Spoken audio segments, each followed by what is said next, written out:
지난주에 우리가 야곱의 여정을 같이 따라가면서 축복은 고난의 현실로 이어질 수 있다는 걸 확인했죠. 그리고 우리를 찾아오시는 분은 하나님이시다. 하나님이 먼저 우리를 찾으신다. 이거 확인했습니다. 그리고 하나님의 오심은 하늘과 땅의 만남입니다. 그래서 그 예배는 우리에게 오고 있는 그 내일을 오늘로 사는 것입니다는 얘기했습니다. 그 감격,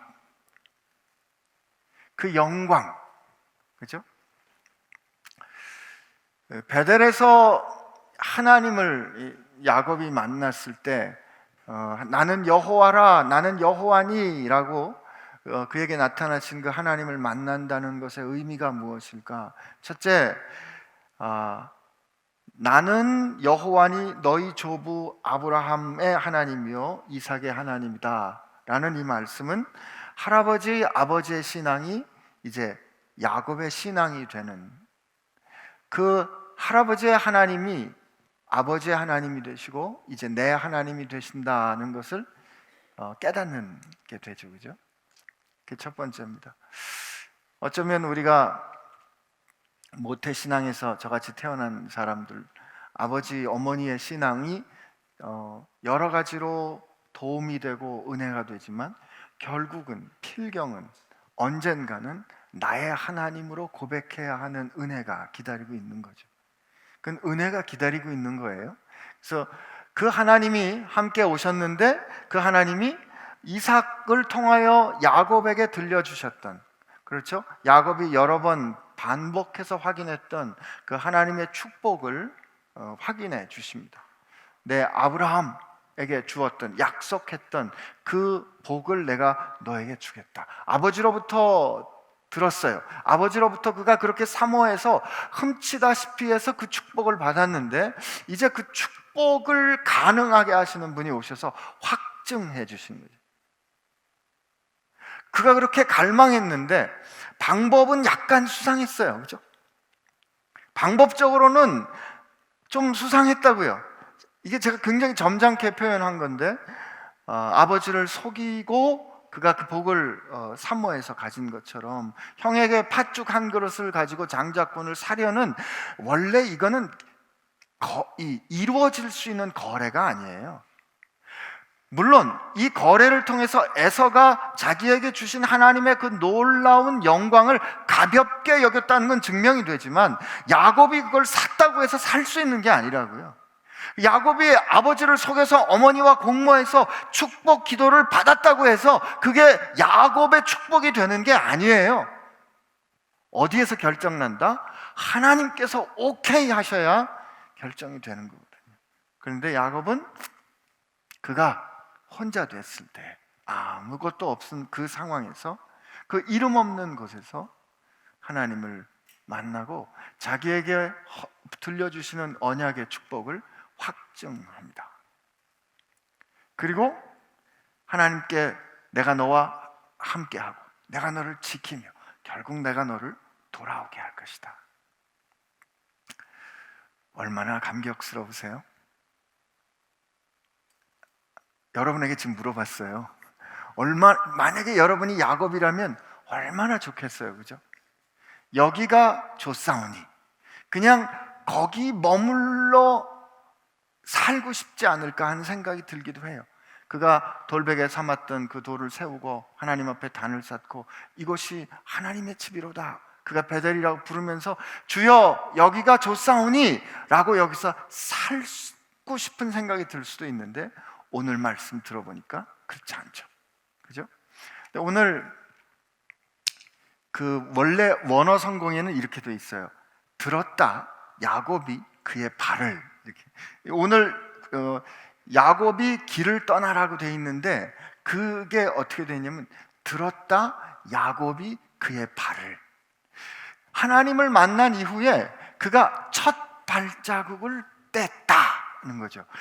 그가 그 베델에서 그 이름 없는 곳에서 하나님을 만난 후에 그 이름 없는 곳이 하나님의 집, 그리고 하나님의 사자들이 왔다 갔다 하는 하나님과 하늘과 땅이 만나는 곳, 하늘의 문이구나라는 사실을 깨닫는 그 이후에 야곱의 발걸음은 그 이전의 야곱의 발걸음과는 전혀 다른 발걸음이 되는 거죠. 그가 그 발걸음을 뗍니다.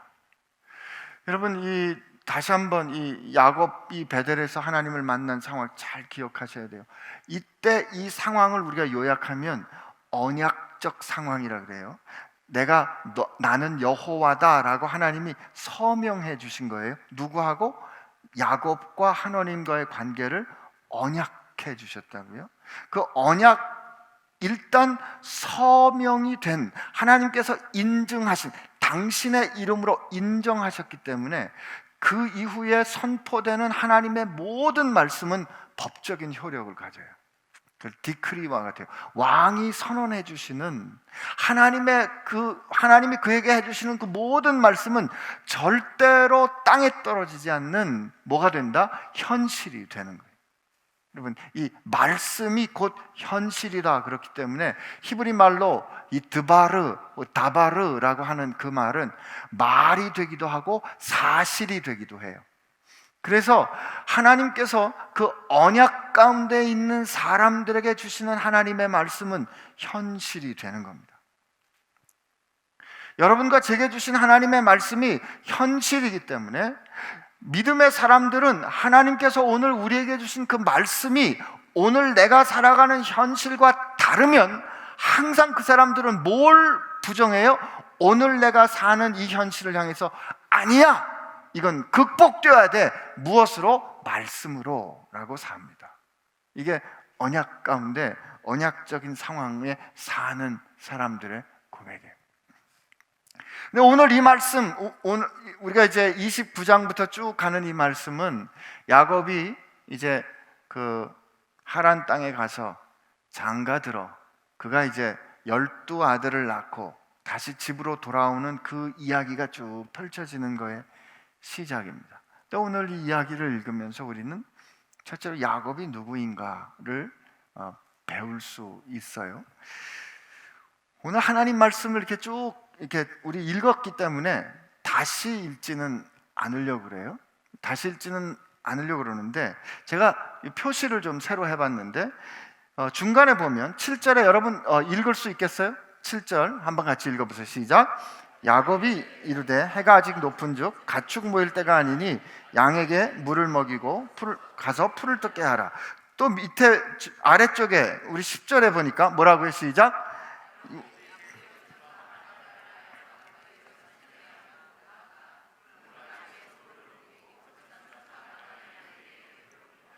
여기 보니까 야곱이 목자인 거 알 수 있어요. 이 양떼를 키우는 게 야곱이 아주 전문이에요. 근데 오늘 이 말씀 가만히 보면 야곱이 길을 떠나 동방 사람의 땅에 이르러 본즉 이렇게 돼 있는데 원문에는 보니까 아하 이렇게 보니까 아하 이렇게 돼 있어요.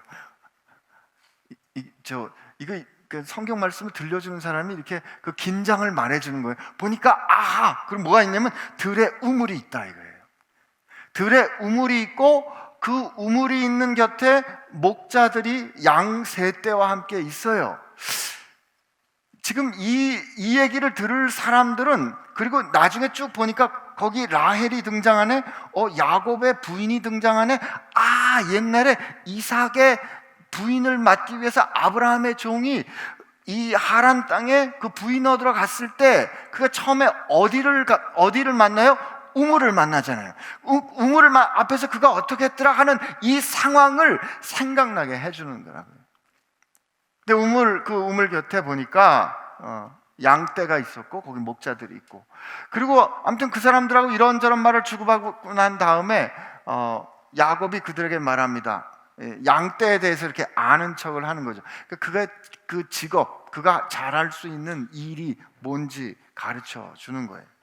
근데 이건 다시 한번 읽어야 되는데 오늘 우리 이 말씀을 읽어보면 조금 굉장히 상세하게 설명해 주는 부분이 있어요.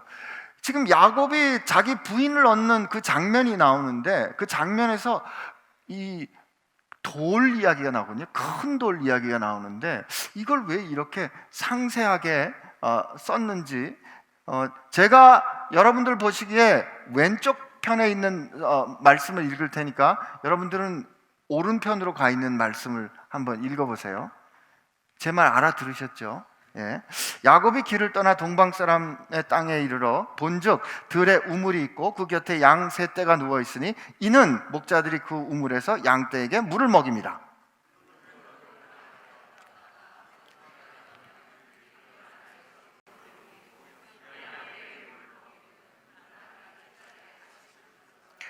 야곱이 그들에게 이르되 내 형제 어디서 왔느냐? 그들이 이르되 하란에서 왔노라. 야곱이 그들에게 이르되 너희가 나홀의 손자 라반을 아느냐? 그들이 이르되 아노라. 야곱이 그들에게 이르되 그가 평안하냐? 이르되 평안하니라. 그의 딸 라헬이 지금 양떼를 몰고 오느니라. 여러분,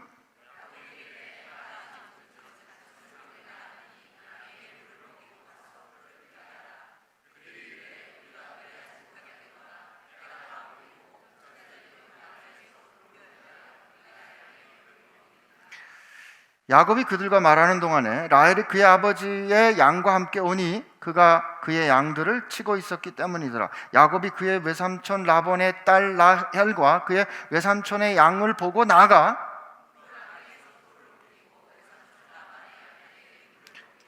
그가 라헬에게 입맞추고 소리내어 울며 그에게 자기가 그의 아버지의 생질이요 리브가의 아들됨을 말하였더니, 이렇게 돼 있어요. 여러분이 읽은 부분, 그 부분은 우물을 막고 있는 큰 돌에 대한 설명이에요.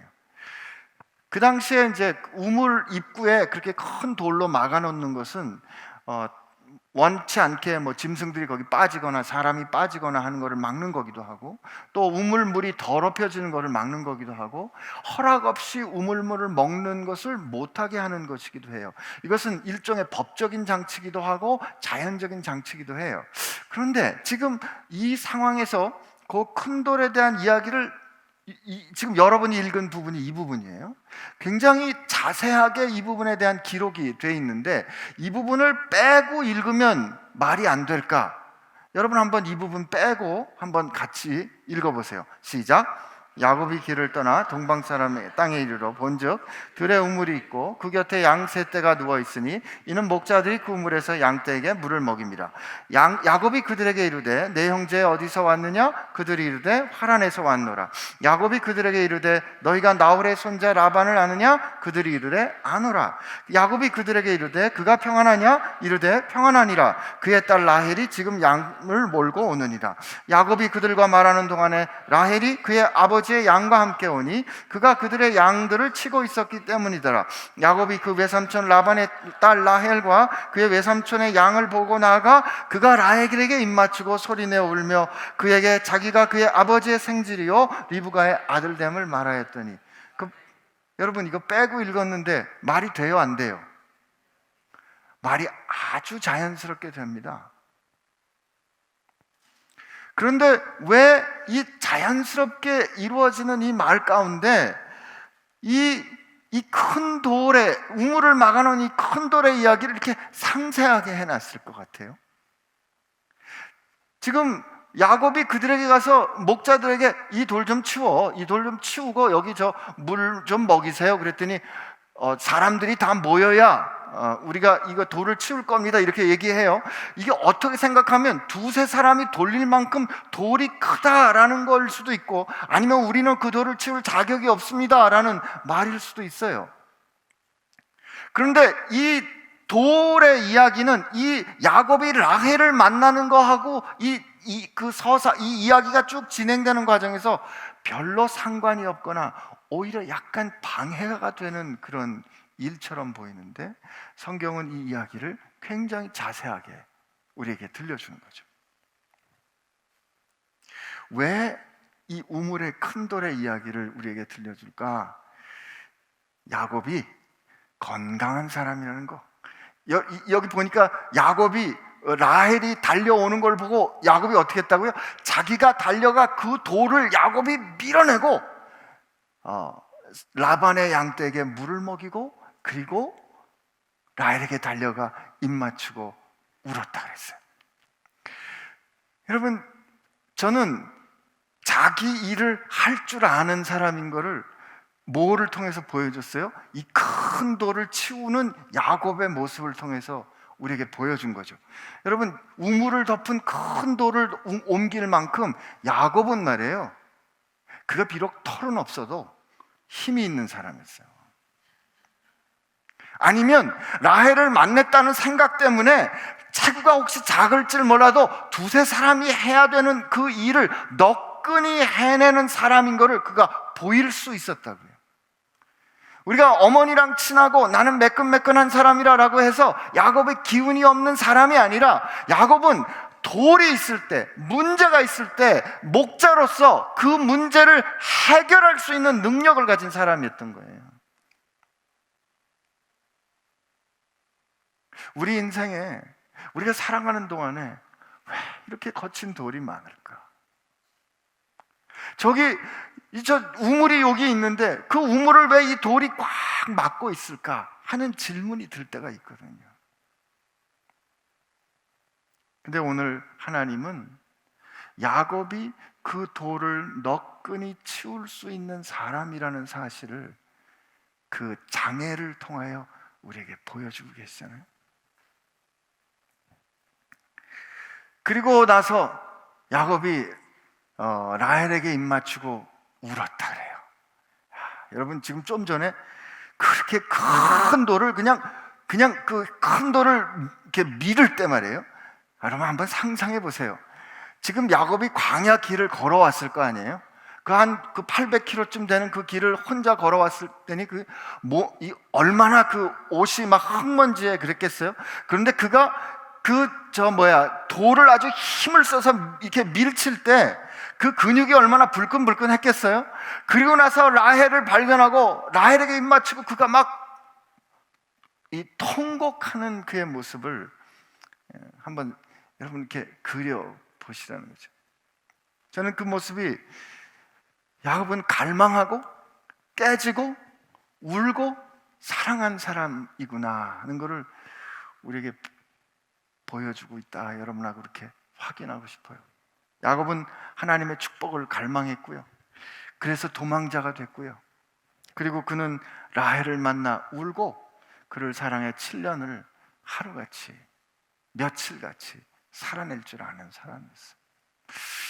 저는 하나님을 만난 사람은 이런 인간적인 모습이 그 가운데서 이렇게 회복되리라고 믿어요. 우리가 경건하다는 것을 잘못 오해해서 말이죠, 울 때 울지 않고 웃을 때 웃을 줄 모르는 사람을 마치 경건한 사람처럼 생각하는데 그렇지 않습니다.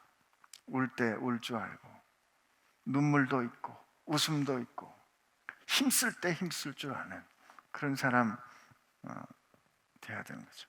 그 뒤에 이제 성경 말씀 우리 한번 같이 더 계속 읽어보겠습니다. 시작. 라반이 그의 생질 야곱의 소식을 듣고 달려와서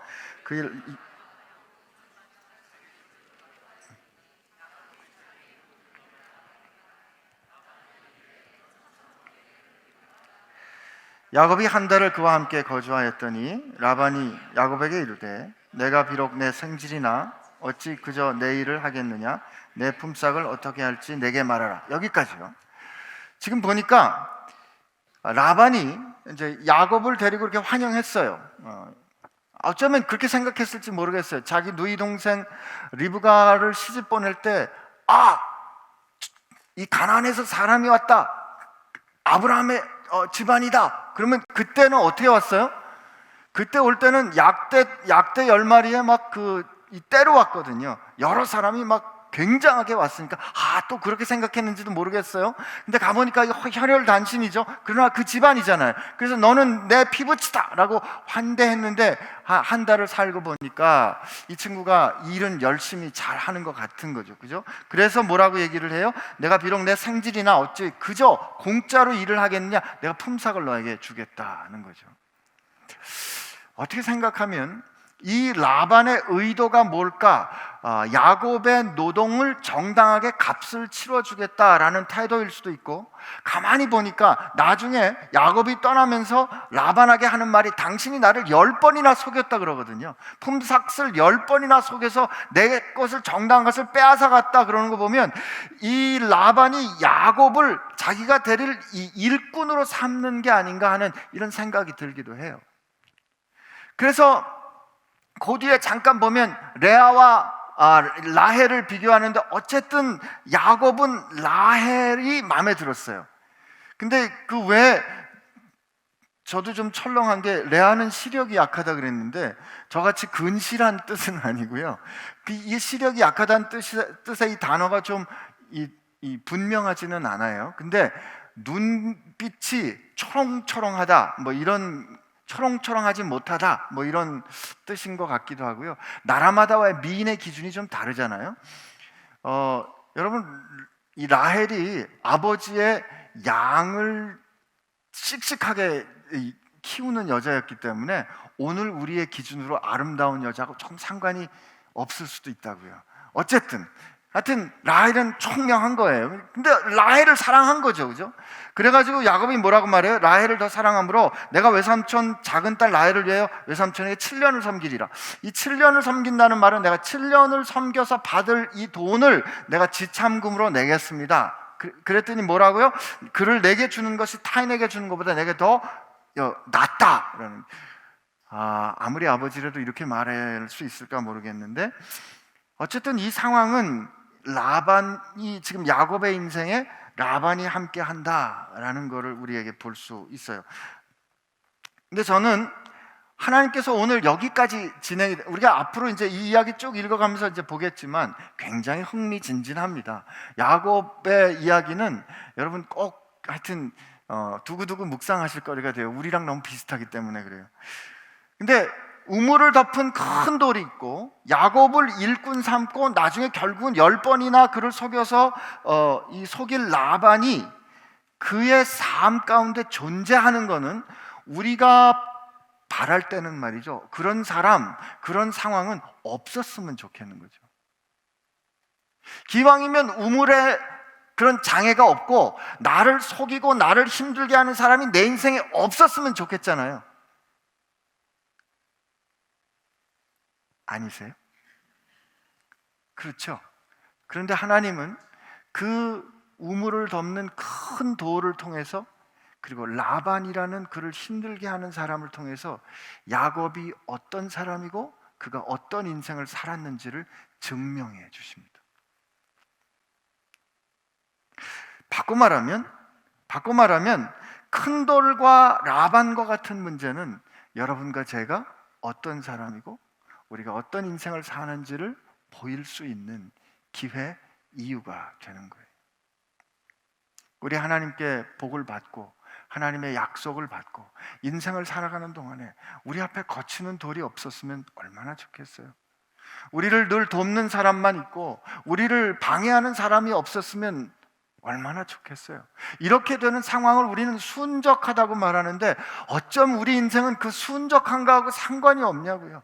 뭐 좀 해보려 그러면 앞에 장애가 있고, 뭐 좀 해보려 그러면 발꿈치를 잡는 사람이 있고, 뭐 좀 해보려 그러면 나를 향해서 이렇게 저렇게 뒷말을 하는 사람들이 있잖아요.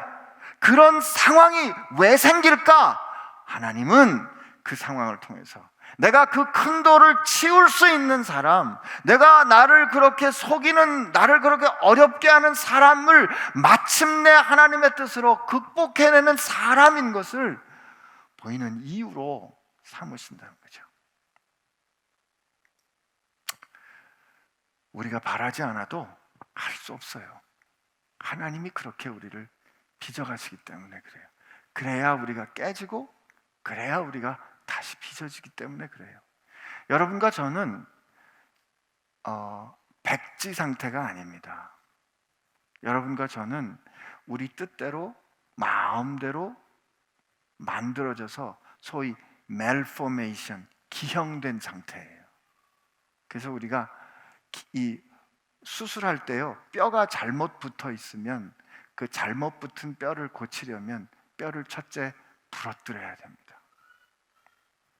부러뜨려야 바로잡을 수가 있어요. 그러니까 하나님이 우리 인생의 큰 돌, 우리 인생의 라반 같은 사람을 둬야 우리가 깨진다고요. 그래야 다시 빚어질 수가 있어요. 원하지 않지만 다른 방법이 없다. 우리 그냥 힘들지만 우리 다 같이 믿음으로 아멘 합시다. 아멘. 그죠? 네. 근데 여기 우리 한번 이게 성찰할 게 있는데, 이 우물가 사건을 말이에요. 우물가 사건 한번 잘 보면 아브라함의 종이 이 리브가를 만나러 올 때 아브라함의 종은 결혼할 당사자가 아니었어요. 그죠? 근데 야곱이 지금 이 우물가에 왔는데 야곱은 당사자예요. 누가 더 중요해요? 야곱이 더 중요하잖아요. 그런데 아브라함이 올 때는 혼자가 아니었어요. 그는 동행한 사람도 있고 약대를 열 피를 타고 대단하게 해서 왔다고요. 그런데 야곱은 혼자 왔어요. 지참금을 갖고 왔잖아요. 근데 여기는 지참금도 없었어요. 참 이상해요. 이삭이 축복까지 하고 약속까지 하면서 그를 하란에 보낼 때 왜 돈을 안 줘서 보냈나 몰라. 참 하여튼 재물도 없었어요. 그죠? 그리고 어떻게 해요? 그때는 리브가하고 물어보니까 리브가가 즉시로 떠나겠다 그랬잖아요. 리브가가 원했어요. 리브가는 이삭을 보지도 않았는데 리브가는 원했다고요. 근데 오늘 보니까 라반이 라헬이라고 말 안 해요. 나중에 보면 그를 너에게 주는 것은 할 때 그 그는 첫째 레아였거든요. 이게 라반이 자기 딸 둘을 야곱에게 어떻게 줘야 되겠다는 그 생각할 때 레아나 라헬이 야곱을 어떻게 생각하는지에 대한 헤아림이 없었어요. 하여튼 이 야곱의 결혼 이야기를 보면 별로 그렇게 이 해피 스토리 같지가 않아요. 그리고 더 놀라운 것은 아브라함의 종이 그 리브가를 만날 때 그는 때마다 시마다 기도합니다. 그는 때마다 시마다 기도하고 리브가를 만나기 전에 기도하면서 이러이러한 사람이거든, 내가 하나님께서 이삭을 위해서 준비한 사람인 줄 알겠습니다 라고 그가 기도하는 중에 리브가가 와서 그 말대로 모든 걸 하니까 저 사람이군요 라고 확인하는, 그가 기도하고 준비하고 그리고 나서 하나님을 찬양하는 그 준비하는 가운데 예배가 있는데, 세상의 믿음의 조상이 되는 야곱은요, 울긴 했고 돌을 옮기는 노동은 했는데 기도는 안 했습니다. 찬양도 없었다고요. 나는 이 상황을 우리가 한번 묵상해 볼 필요가 있다고 믿어요. 그럼 기도 안 해도 된다는 뜻이냐? 아니 찬양하지 않아도 된다는 뜻이냐? 그런 거 아니에요. 지금 이건 아브라함의 종은 옳고 야곱은 틀리다가 아니에요. 그럼 야곱처럼 해도 야곱이 옳고 아브라함의 종은 좀 지나쳤다, 그것도 아니에요. 둘 다 일어났던 현실이라고요. 하나님은 둘 다 일어난 현실을 우리에게 그대로 들려주신다고요. 여러분, 우리는 아브라함의 종처럼 준비하고 살기도 하고 아브라함의 종처럼 준비하고 기도하고 찬양하며 일하기도 하지만 더 많은 순간은 야곱처럼 일하지 않나요? 기도할 찬양할 시간도 없이 애써야 되잖아요. 기도할 찬양할 정신도 없이 우리가 문제를 해결하려고 애쓰고 노동하고 그리고 울기도 하고 속상하기도 하는 그런 삶을 우리가 살아가잖아요. 그죠? 그러나 그 양쪽의 상황 속에서 하나님은 여전히 동일하게 역사하신다. 여러분, 오늘 이 상황 가운데 하나님은 안 보입니다. 하나님은 안 보이세요. 근데 하나님은 은밀하게 일하고 계셨어요. 그가 발을 들어 이 동방 사람의 땅에 갔는데 우물이 있네. 거기 양 셋대가 있고 거기 목자들이 있는데 물어봐요. 어디서 왔냐? 하란에서 왔다. 라반을 아냐? 잘한다. 그는 평안하냐? 평안하다. 어쩜 그 사람을 아는 그 필요한 사람을 하나님은 만나게 해주실 수 있을까? 그리고 그들과 함께 이야기하는 그 타이밍에 그 라헬이 오고 말이에요. 하나님은 기가 막힌 시간에, 기가 막힌 타이밍에, 생각하지 못했던 시간에 하나님은 필요한 사람들을 만나게 해주십니다. 그리고 그가 어려운 문제 속에 있는 그 상황을 통해서 하나님은 그를, 야곱을 어떤 사람인지 인정받게 해주시는 거죠.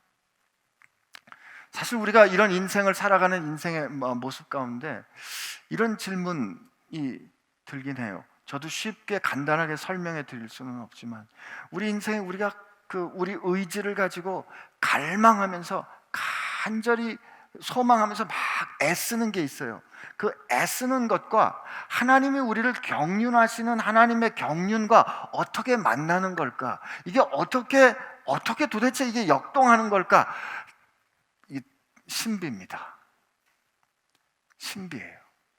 빛이 파장이자 동시에 입자인 것처럼 우리가 하나님 앞에 의지를 가지고 살아가는 것과 하나님이 우리를 경륜하신다는 것은 우리의 논리로 잘 설명되지 않는데 함께 공존하는 현실이라고요.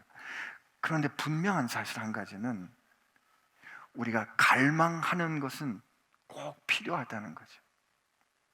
야곱의 삶 가운데 있었던 이 갈망, 야곱의 삶 가운데 있었던 하나님의 복을 향한 그 움켜쥐려는 그 소망, 그게 거칠기도 하고, 그게 좀 방법이 수상하기도 하고, 그게 온전하지 않았지만 하나님은 그 갈망을 들어서 그가 그 소망하는 것을 들어서 하나님이 원하시는 때에 준비된 사람도 만나게 해주시고, 아슬아슬한 순간에 기가 막히게 만나게 해주시는 이 하나님의 극적인 인도하심이 하나님이 나타나지 아니하는 은밀한 가운데 일어나게 해주십니다. 여러분, 직장 생활 하실 때 하나님이 그렇게 꿈에 나타나시는 것처럼 잠깐 바깥에 나갔는데 저 빛 구름 속에서 신기야 이렇게 말 안 하십니다. 그러나 여러분, 분명히 믿고 확신하셔도 안전한 것은 하나님은 여러분이 보이지 않는 곳에서 여러분을 위하여 일하고 계십니다. 여러분, 아마 그렇게 살아낸 그 날들을 지나서 뒤돌아볼 때 어느 순간에 깜짝 놀라서 하나님 앞에 무릎을 꿇게 될 거예요. 하나님 그때 그 사람을 그 순간에 만나게 해주셨던 거군요. 그분이 바로 하나님이셨군요 라고 여러분 고백하게 될 줄로 믿습니다. 자, 야곱은 누구라고요? 그는 목자였어요. 그는 이 자기 전문성을 갖고 있는 사람이었고, 여러분도 하나님께서 여러분이 잘할 수 있는 거, 좋아하는 거 하나님 허락해 주실 거예요. 저는 가정주부인데요, 세상에 가정주부같이 귀하고 전문적인 거 없다는 사실, 여러분 다시 없다는 사실 꼭 기억하시고요. 그리고 하나님은 그가 이 거친 돌, 큰 돌과 라반과 같은 사람을 통해서 그가 자기 일을 제대로 할 줄 아는 사람이라는 것을 인정받게 해주셨고, 그 가운데 그는 갈망하고 깨지고 울고 사랑하는 사람이라는 거 보여주셨어요. 그러나 그 무엇보다도 우리 잊지 말아야 될 것, 이 모든 일의 첫 번째 출발은 그는 하나님을 만난 사람이에요. 그가 노력해서가 아니라 하나님이 그를 만나 주신 사람이에요. 여러분과 제가 그렇습니다. 근데 요 밑에 오늘은 제가 이 그릇을 자꾸 좀 보여드리는데, 이 하나님을 만났다는 뜻, 그리고 야곱의 인생을 통해서 앞으로 이 일본 문화를 좀 하나 소개해드릴까 하는데, 제가 이게 잘 읽어야 될 텐데, 이 킨츠쿠로이 이렇게 말하는 이 문화래요. 이게 한 15세기쯤인가 시작됐다 그러는데요. 그릇이 깨진 거예요. 그릇이 깨졌어요. 이제 큰일 난 거죠. 이 그릇이 팍 깨져가지고 이거 어떡하나, 이 귀한 그릇인데. 그러다가 그 그릇 깨진 조각들을 그 가운데 금분을 넣어가지고 그걸 풀로 붙였는데, 그 깨진 조각들을 모아서 금분으로 붙인 그 그릇이 원래 그릇보다 더 아름다운 걸 발견하게 된 거예요. 이거를 일본 사람들이 긴츠쿠로이 그렇게 부른대요. 이런 기법이 있어요. 깨진 그릇을 다시 모을 때 그 사이에 금분을 넣어가지고, 여러분 이 그림에서 지금 금분 보이세요? 요 전에는 보이세요? 까만 그릇에? 여러분, 이 일본 사람들은 이거를 자기 문화로 배웠다 그러지만 우리는 어디서 이걸 발견해요? 성경 말씀에서 발견하죠. 한번 읽어봅시다. 시작. 어두운 가운데서 빛이라 말씀하셨던 그 하나님께서 예수 그리스도의 얼굴에 있는 영광을 아는 빛을 우리 마음에 비추셨느니, 여러분과 내 마음에 비추셨어요. 우리가 이 보배를 어디에 가졌어요? 질그릇에 가졌으니 이는 심히 큰 능력이 하나님께 있고 우리에게 있지 아니함을 알게 하려 합니다. 그래서 그 결과 어떻게 되냐면 이렇게 돼요. 우리가 사방으로 우겨쌈을 당해요. 그렇죠, 그렇게 읽는 거예요. 우리가 사방으로 우겨쌈을 당하여도, 답답한 일을 당하여도, 해를 받아도, 거꾸러뜨림을 당하여도, 우리가 항상 예수의 죽음을 몸에 짊어짐은, 맞아요. 여러분 읽어보세요.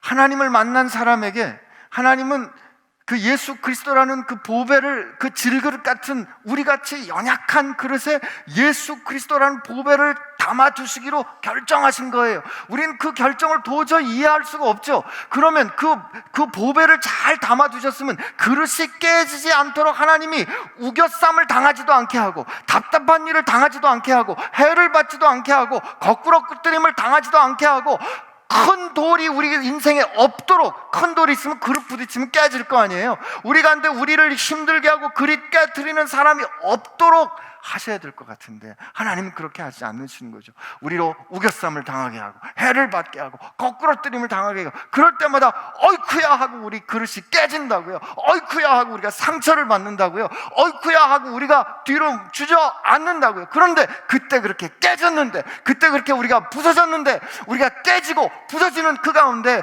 보배 되신 예수 그리스도께서 흘러나오는 거예요. 보배 되신 예수 그리스도께서 흘러나오는 그때 하나님의 말씀에 따라, 그분의 손이 우리를 그분의 뜻에 따라 우리의 깨진 조각들을 다시 모아 우리를 새롭게 그의 말씀으로 빚으실 때 말이에요, 처음에 나하고는 비교할 수 없이 아름다운 사람으로 만들어 가시는 것이죠. 여러분, 제 이 말씀을 혹시 하나님이 우리를 그렇게 고쳐 쓰신다라고 오해하지는 마십시오. 여러분, 우리는 은혜로 살아요. 그래서 주님의 은혜로 새로운 인생을 살게 된 거, 주의 은혜로 우리가 하나님의 소유된 것으로 거듭나야 비로소 우리가 하나님 앞에 하나님의 자녀로 살아요. 그러나 우리 가운데 여전히 또 다른 법이 있어. 우리로 하나님의 뜻을 거스르는 옛 습관이 여전히 우리 안에 남아있는 것도 현실이거든요. 그 옛 습관을 해체하는, 그 옛 습관을 깨뜨리는 작업, 하나님은 야곱을 두드리시듯이 여러분과 저를 그렇게 두드리신다. 야곱은 하나님을 만난 사람이었습니다. 하나님 만난 사람 절대로 그냥 두지 않았습니다. 당신의 뜻에 따라 큰 돌에 부딪혀 힘쓰게 하고, 라반같이 그를 연단하는 사람을 통해서 그를 깨지게 해서 독도 빠지고 악도 빠지고 눈물도 빠지고, 그러면서 주님의 사랑이 들어가고 주님의 고상함이 들어가고 주님의 아름다움이 그 안에 들도록. 그래서 어느 순간에 우리가 달아보니까 나도 예수님 닮은 것 같아요 하는 그 고백이 나오도록 여러분과 저를 빚어가실 겁니다. 이게 야곱과 같은 여러분과 제 인생인 거 기억하시고, 한 주간 도저히 밀리지 않는 큰 돌 앞에서 씨름하실 때 용 쓰십시오. 이런 표현이 좀 옛날 표현이죠, 그죠? 힘 쓰십시오. 그렇게 힘쓰다가 근육이 터질 수도 있어. 힘쓰다가 우리 허리가 좀 아플 수도 있다고요. 그때 하나님 새로 빚으실 거예요. 라반 같은 사람 여러분 힘들게 하면 고맙습니다, 나를 하나님의 사랑받는 사람으로 증명해 주셔서 고맙습니다, 이렇게 고백하는 여러분 되시기를 축복합니다. 우리 같이 기도합시다.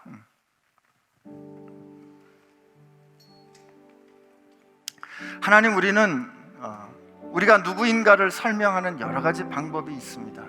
그러나 그 무엇보다도 우리에게 있어서 한 가지 고백은 하나님이 우리를 만나 주셨고 내 인생의 쓸쓸한 황야가 배달되게 해주셨고, 그래서 하나님이 예비하신 그 땅으로 나를 이끌어 주시는 그 걸음을, 그 여정을 가는 사람, 하나님 만난 사람, 그 야곱 같은 사람이 바로 우리 자신인 것을 하나님 앞에 고백합니다. 그 현실을 누릴 줄 아는 지혜가 있게 하여 주시고 능력이 있게 하여 주옵소서. 주님 감사합니다. 예수님의 이름으로 기도합니다.